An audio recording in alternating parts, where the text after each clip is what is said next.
یەکێکی تر هەر ئەڵمانیە ناوی فێرنەر هایزنبێرگە. هایزنبێرگ لە میونخ ئەژیا، میونخ لە جنوبی ئەڵمانیا، ساڵی 1976 کۆچی دوایی کرد و لە 1934 یا 32 جایزەی نۆبڵی وەرگرت. ئەمیش عالمێکی زۆر گەورەیە. طبعاً ئەم شتێکی ئیکتیشاف کرد، ڕێسایەکی بچووکە پێی ئەوترێ دڵنیا نەبوون، مەبدەئی دڵنیا نەبوون. ئەم طبعاً نەزەرێکە هەروە من بە دووسێ کەلیمە ئەیڵێم، بەس نەزەرێکی زۆر معقەد و قورسە.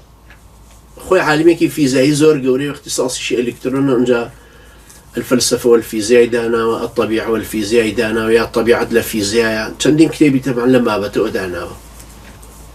یەکێک لەو شتە سەیرانەی کە زۆر مهم باسی ئەکاتەوە ڕەدلەوانی تریژە داتەوە پێی مەسەلەی ئەلکترۆنە، خۆشی کابرا فیزیاویە، باز لە دووشتی ئەلکترۆنەکە ئەکاتەوە، شوێنی ئەلکترۆنەکە و حرەکەتی ئەلکترۆنەکە، کە ئەلێرەوە دێ نەزەریەکەی لێرە دێ کە ئەڵێ دڵنیا نەبوون. ئەڵێ تۆ ناتوانی لە یەک کاتە کاتواسەکەم لە یەک کاتە دڵنیابی لە شوێنی ئەلکترۆنەکە بشزانی سرعەتی ئەلکترۆنەکە چەند.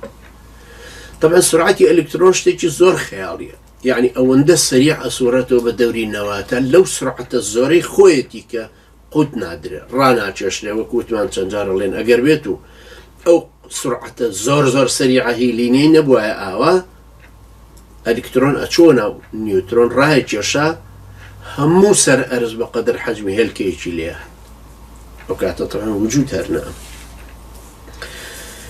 باس لە ڕادیۆمەکە. ڕادیۆم فلزە، کانزایە، بەڵام کانزایەکی زۆر کەم و دەگمەنە، پێوترە کانزای خۆڵی، یعنی فلز تورابی. ئەم ڕادیۆمە لە وجودە ئەگەر بێت و 1000 کیلۆ 1000 کیلۆ لە یەکێک لەو مادانە بێنی کە بە ئومێدی ئەوبی ئەمەد بۆ دروست ببێ، پێ ئەڵێن یۆرانینایت. 1000 کیلۆ یۆرانینایتت هەبێ 7 غرامت لە ڕادیۆم بۆ دروستە. ڕادیۆم سوودی نییە بۆ ئینسان، بەڵام زەرەری زۆرە. ئەبێ خۆی لێ بپارێزی، چونکە ئەبێ بە تیشک. ڕادیۆمەکە بۆ خۆی ڕەنگی هەڵ ڕەشدا ئەگەڕێ، کە ڕەنگی ڕەشدا ئەگەڕا ئەنجا غازاتی لێوە دەرەچێ، خۆی عنسوورێکی کیمیاییە، غازاتی لێوە دەرەچێ، غازەکان تەسیراتێکی گەورەی لەسەر ئەمێ. جا ئەم عالمە باس لەمە ئەکاتەوە، ئەم هایزنبێرگ ئەڵێ ئەگەر بێت و ئێمە تەماشای ئەتۆمی حرەکەتی ڕادیۆم بکەین.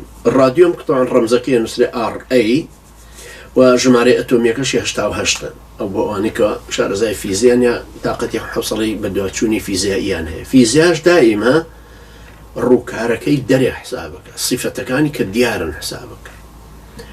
ئەڵێ ئەم حرەکەتی ئەلکترۆنیە کە ئەگەر بێت و تەماشای بڵین دراسی حرەکەتی ئەلکترۆنی ڕادیۆم بکرێت، وجودی ئەلکترۆنەکە، سرعەت و شوێنی ئەلکترۆنەکە کە باسیەکەینەوە، قابلی ئەوە نییە باوەڕەت وابێت کە ئەمە شتێکی ئەزەلی ئەبەدی و بەردەوام هەروە ئەڕوە، چونکە تۆ نازانی لە لەحەزەیەکە احتیمال هەیە نەمێنێ، لە لەحەزەیەکی یعنی وەکو چۆنێ مە وەکو مسڵمان ئەڵێن کون فەیەکونێکە نەمێنێ. ئەمە ڕەددە لەوەی تر، لەوەی پێشووتر کەوتی سیستمی ژیان مادام هەوە ئەوەندە بە منەظەمی ئەڕوا کەوابوو پێویستمان پێی نایە. با من نمونونەکە عەشایریانە بچووکترکەم و قسەی هەردووچیان.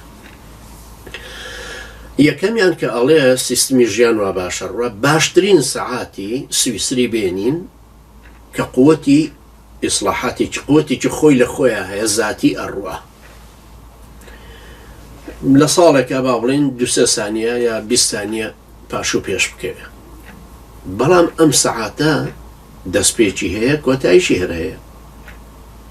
ئەگاتە مەدایەک ئەڵێن ژەنگی هێنا، ئەڵێن نا مادەکانی لەوە نوعانیە کە ژەنگ هەڵبێن. ئەڵێن باشە، بەڵام حرەکەتکردنەکەی سستە بێ. ئەڵێن نا لە ساڵێکە 20 سانیە سستە بێ. باش لە ساڵێکە 20 سانیە. ئێمە باس لە حرەکەتێکی مەلاین ساڵەکەی. باش ئەگەر 1 ملیۆن ساڵ ئەم سەعاتەماندانا کە تەسەور ناکەین، 1 ملیۆن ساڵ بە تاکید خۆیە فەوتی. کۆتایی پێدێ، کۆتایی بە حرەکەتی دێ، کۆتایی بە پێکاتەکانیشی دێ. ئەنجا پێکاتەکانی تر کاریگەری ڕوتوبەت و تیشکی خۆر و سەرما و ئەوانە کاریگەریان لەسەری دروست دەبێت کە ئەو زاتیەکەی خۆی وردەوردە لە دەسەدام نایمێن. ئەجا باوەڕیشمان وایە کە قووەت زاتیەتەکەی هی خۆی نییە، چونکە دروستکارێکی تری ئەم سەعاتە دروستی کردوتێ. ئەو کەسەی کە ئەم سەعاتەی دروست کردووە ئاقڵتر بووە لە سەعاتەکە یاننا، بەتواناتر بووە لە سەعاتەکە، بەهێزتر بووە، زاناتر بووە، داناتر بووە، ژێرتر بووە، پلانی باشتر دانا. زانیوێتی چه حەجمە بدا بەم قوڕنیشە، چه حەجمە بدا بەم حرەکەتانەی ناوەوەی. دەستپێکی حرەکەتکردنەوەکە هەمووی لەم زاتە ئاقڵەوە هاتووە کە ئەو شتێکی ناممکنە باوەڕ بەوە بێنین بڵێن بەم ئەزەلیەتە، جارە بڵێن سیستمەکە خۆی ئەزەلیە.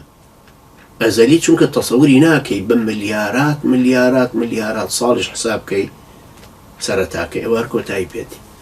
ئەوە دەستپێکە کە تۆ باسیەکە، چونکە کە ئەڵێ ئەزەلی و ئەبەدی یعنی نە ئەم سەری دیارە، نام سەری هەیە، نام سەری تەخەیولەکرێ، تەسەووری نا.